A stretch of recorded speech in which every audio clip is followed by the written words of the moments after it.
Hello, students. I welcome you all to our beloved channel, Beloved Academy. I hope all of you are doing really well in your life. Today, we will discuss the question answers of the poem The Road Not Taken of our class ninth. This poem talks about making choices in our life. कैसे हमारे पास बहुत सारे options होते हैं. There are times when we have more than 2 or 3 options and we have to choose one among all of them. And how does that makes difference in our life, that creates a difference in our life. This is what the poem talks about. This is what the poem symbolize about our life. So today we will discuss, और हम कोशिश करेंगे हिंदी और English मिला के बात करने की, ताकि हमें समझने में भी आसानी हो और समझाने में भी आसानी हो मुझे. So let's start. हमारा जो सबसे पहला प्रश्न है वो है, where does the traveller find himself, what problem does he face. तो हमारे जो ट्रैवलर है, जो रॉबर्ट फ्रॉस्ट है, वो अपने आप को कहाँ पाते हैं, where does he find himself and what problem does he face during that particular moment. So answer है, the traveller finds himself in a yellow woods at a point where the road forks into two. यानी वो अपने आप को एक ऐसी जगह पे पाते हैं, एक ऐसे फॉरेस्ट में पाते हैं ऑटम सीज़न में, जहाँ पर उनके सामने दो रोड्स है जो कि अलग अलग डायरेक्शन में सेपरेट हो गए हैं, डाइवर्स्ड हो गए हैं. Okay. The problem that he faces is that he can not decide what road to take to continue his journey, since it is not possible for him to travel both roads at the same time. तो जिस situation में वो अपने आप को पाते हैं वो ये है कि उनके सामने दो रास्ते आ जाते हैं. अब उनको समझ नहीं आता है कि वो कौन से रास्ते पे जाए. अब अकेला इंसान दो रास्ते पे एक साथ चल नहीं सकता है, तो वही दिक्कत वो फेस करते हैं कि वो डिलेमा में आ जाते हैं, वो कंफ्यूज्ड हो जाते हैं कि वो कौन सा रास्ता ले और कौन से रास्ते से कौन सा रास्ता छोड़े और कौन सा रास्ता ले. फिर हमारा दूसरा क्वेश्चन है, discuss what this phrases mean to you. जैसा हम हिंदी में पढ़ते हैं ना, भावार्थ समझाइए, आशय स्पष्ट कीजिए, तो वही बिल्कुल है. तो जो इसमें जो सबसे पहला है वो है हमारा ए येलो ओड. अब थोड़ा कलर चेंज कर लेते हैं, थोड़ा दिखने में आसानी होगी, माने सही लगेगा. तो ठीक है, ए येलो ओड. तो येलो ओड माने कि येलो ओड माने symbolises the autumn season. Autumn season दिखाता है yellow wood. And autumn correspondence to whitening of withering of the old leaves. The poet could be symbolically talking about the later stages of a life of a man. तो एक क्या कहते हैं, yellow would माने autumn season को दिखाता है. Autumn season वही होता है जब पेड़ अपने पत्ते झरने लगते हैं, मतलब tree start to shades there leaves. तो उस वक्त एक देखा जाता है, एक पेड़ का भी थोड़ा सा लेट एज आता है, मतलब थोड़ा ज़्यादा एज हो जाता है, तो वैसा सिचुएशन आता है. या फिर ज़्यादा एज, मतलब सॉरी ज़्यादा एज नहीं, मतलब एक सीज़न का एंड में आके, सारे सीज़न के एंड में आके जब ऑटम आता है तो क्या होता है, वो ट्री अपने लीव्स को शेड करती है. ठीक उसी प्रकार हमारे ज़िंदगी में भी हम जब थोड़े बड़े हो जाते हैं तो हमारे लाइफ में ऐसे चॉइसेस आते हैं. जैसे आप अभी छोटे हो, 9th में हो, आपको उतनी दिक्कतें हैं नहीं, पर जब आप 11th में आओगे आपके पास ऑप्शन होंगे स्ट्रीम चूज़ करने के. फिर आप कॉलेज में जाओगे तब आपके पास ऑप्शन होंगे सब्जेक्ट चूज़ करने का. फिर आप सब्जेक्ट चूज़ करके कॉलेज वगैरह कंप्लीट करोगे, डिग्री लोगे, आपके पास चॉइसेस होंगी क्या करने की, ये जॉब या फिर वो जॉब, बहुत सारी चीज़ें हैं. फिर हमारा दूसरा है, it was grassy and wanted wear. तो वांटेड वेयर माने हैड नॉट बीन यूज्ड. কি হলো এটা, हाँ ठीक আছে. So it conveys that yellow ना कि क्या था सवाल, it was grassy and wanted wear. तो ग्रासी एंड वांटेड वेयर माने it conveys that the road was full of grass and less travelled one. तो वहाँ पे बहुत घास फूस थी, तो बहुत ज़्यादा ग्रासेस थे, माने क्या वहाँ से ज़्यादा लोग चले नहीं थे, तो वो रोड जो है वो लेस ट्रैवल्ड वन था, वहाँ से कम लोग चले थे. And the poet personifies the road by saying wanted wear. Wanted wear माने जो ज़्यादा यूज़ नहीं हुआ, इस्तेमाल नहीं हुआ है. It could imply the road needed to be explored और travelled as only very few has done. तो वो ये बताता है कि उस रोड को हमें एक्सप्लोर करना चाहिए, ट्रैवल करना चाहिए, क्योंकि वहाँ पे ज़्यादा लोग गए नहीं हैं. ओके. फिर हमारा है तीसरा, जिसका है द पासिंग देयर। तो द पासिंग देयर का मतलब होता है the phrase is used with respect to the path he chose to walk और rather is used as well working the path. तो ये जो फ्रेज है द पासिंग देयर, ये उन्होंने जो पाथ जो पाथ उन्होंने चूज़ किया उसके रिस्पेक्ट में इस चीज़ को यूज़ किया है। फिर हमारा है leaves no step had trodden black. तो leaves no step has trodden black, इसका मतलब होता है the point uses this phrase. ये जो ऐप है ना, मैंने नया नया लिया है, अभी इधर से उधर इधर चला मैं उधर चला हो जाता है, मुझे समझ नहीं आता है। The poet uses this phrase to lay emphasis on the fact that he was unable to decide which path to choose. तो ये इस फ्रेज़ को वो यूज़ करती है ये बताने के लिए वो बहुत ज़्यादा डिलेमा में थे, बहुत कंफ्यूज थे, क्योंकि उनको समझ नहीं आ रहा था कौन सा पाथ वो चूज़ करे। Both the paths seemed same as the leaves had not changed their color into black by people working on them.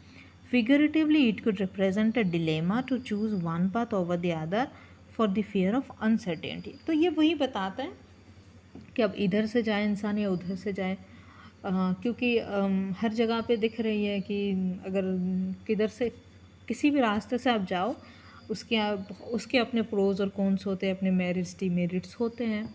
तो वही बताते हैं कि उन्होंने जो पाथ चूज़ किया वहाँ पे क्या था, वहाँ पे कोई भी काले पीले निशान नहीं थे, यानी उस वहाँ पे जो पत्ते थे वो बहुत घास थी, जो पत्ते थे उन पर कोई निशानी नहीं थी, यानी उस पर ज़्यादा लोग चले ही नहीं थे, उसको किसी ने कुचला वुचला कुछ नहीं था, वही चीज़ है।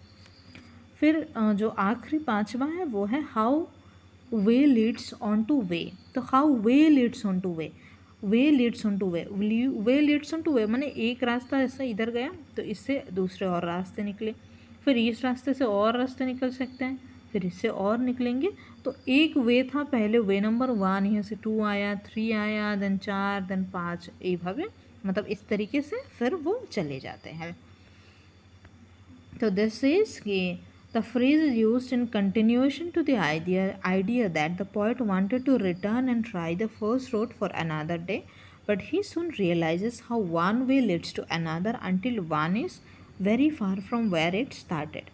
Figuratively, this phrase means how certain decisions one makes in life could pave the way for many other decisions. जैसे कि एक रास्ता हमने चूज़ किया तो उससे आगे और रास्ते निकल जाते हैं। आपने 10th के बाद कॉमर्स लिया है तो फिर आपके उससे बहुत सारे वे निकल आएंगे, फिर आप बीकॉम करोगे तो आपके बहुत सारे वे निकल आएंगे। तो हमें लगता है कि शायद हम वापस आ सकते हैं जहाँ से हमने छोड़ा था, पर हम आ नहीं सकते, आगे ज़िंदगी और निकल जाती है। बीकॉम करने के बाद आप फिर से 11th में आके आर्ट्स नहीं ले सकते, तो आप ले सकते हैं पर वो बहुत लेट हो जाता है, या फिर बहुत सारे ऐसी सिचुएशन ऐसी हो जाती है कि आप वापस आ नहीं सकते, आप ले नहीं सकते उसको, बहुत सारी चीज़ें हैं। क्योंकि ये पोएम हमारी ज़िंदगी के बारे में बताता है, तो वही चीज़ है।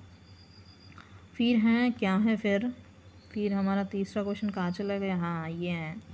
तीसरा क्वेश्चन है कि is there any difference between two roads as the poet describes them.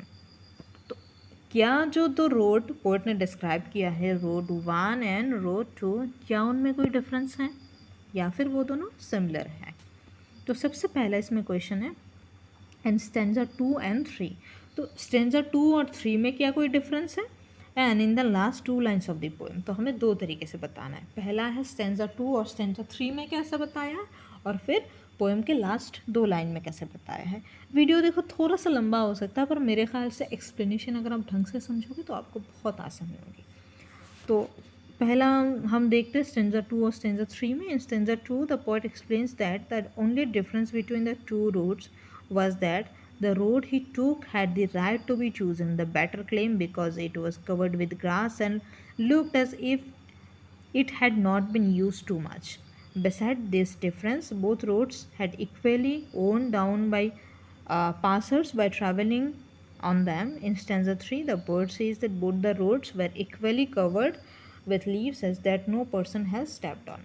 तो सबसे पहले जो स्टेंजा नंबर 2 में पोएट बताते हैं कि दोनों ही रोड सेम है ऑलमोस्ट, क्योंकि दोनों ही वो खड़े होकर दो राहें पर खड़े होकर जब वो देखे दोनों रोड को तो दोनों उनको सेम ही लगा, और हर रास्ते पे अपना अपना प्रोज और कॉन्स होते रहते हैं। और स्टैंजा 3 में वो बताते हैं कि दोनों रोड ऑलमोस्ट सेम है क्योंकि दोनों ही घास से इक्वली कवर्ड है और वहाँ पे लोग चल ही रहे थे, मतलब दोनों में से लोग चले जा रहे थे। फिर वो स्टैंजा लास्ट 2 लाइन्स में वो क्या बताते हैं, इन लास्ट 2 लाइन्स पोएट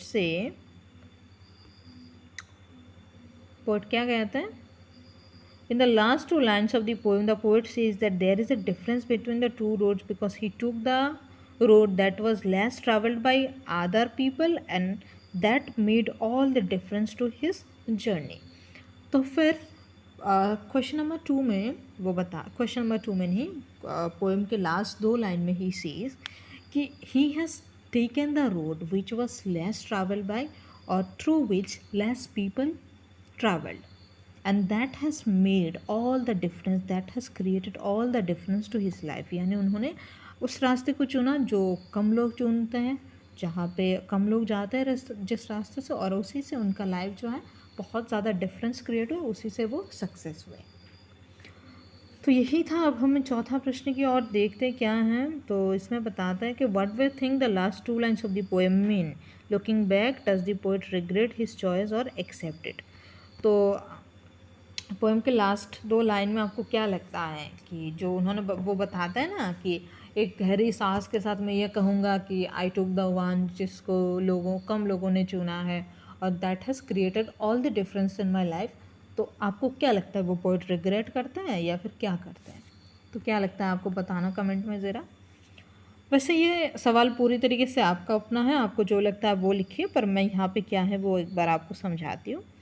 तो the last 2 lines of the poem mean the acceptance of reality. The poet made a choice and accepted the challenging path. He took an unexplored path in his life. He wanted to do something different, so he chooses the less traveled route. He is not disappointed by his decision. For a common man, the phrase reflects the everyday dilemma one must face to make different choices. No matter how far the choices takes a man in life, one should not regret about not taking the other path and wondering if the life could have been better than what it is. तो बात सीधी सी यह है कि वो regret भी नहीं करते, last 2 line में वो चीज़ों को एक्सेप्ट करते हैं, रियलिटी को एक्सेप्ट करते हैं। And he has taken the road which was less travelled, which very less people take, और उसी से उनके लाइफ में पूरा डिफरेंस आया है।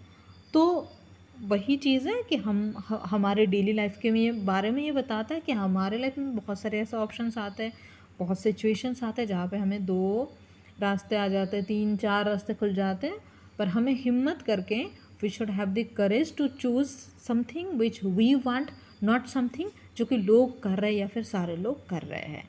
बिकॉज अगर हमने थोड़ा सा ध्यान दे के, थोड़ा सा करेज अपने मन में ला के वो रास्ता चुना जो ज़्यादातर लोग नहीं चुनते और उस पर एंड तक टिके रहे, काम किया हमने, तो हो सकता है हम बहुत सफल हो और वही चीज़ हमारी ज़िंदगी को पूरी अलग तरीके के बना दे और हमें पूरी भीड़ से अलग कर दे। So that was it. मेरे ख्याल से आप लोग को समझ में आया होगा। डिस्क्रिप्शन में टेलीग्राम का लिंक है, वहाँ से चैनल ज्वाइन कर लीजिए, अपडेट्स वगैरह मिलती रहेंगी। और बाकी हिंदी के भी और इंग्लिश के जो बाकी चैप्टर्स वगैरह हैं उनकी भी प्लेलिस्ट दे रखी है, आप लोग चेकआउट कर सकते हैं। So that's it, thank you so much. पूरा सिलेबस इसी चैनल पर हम कवर करेंगे, तो सब्सक्राइब करके रखना।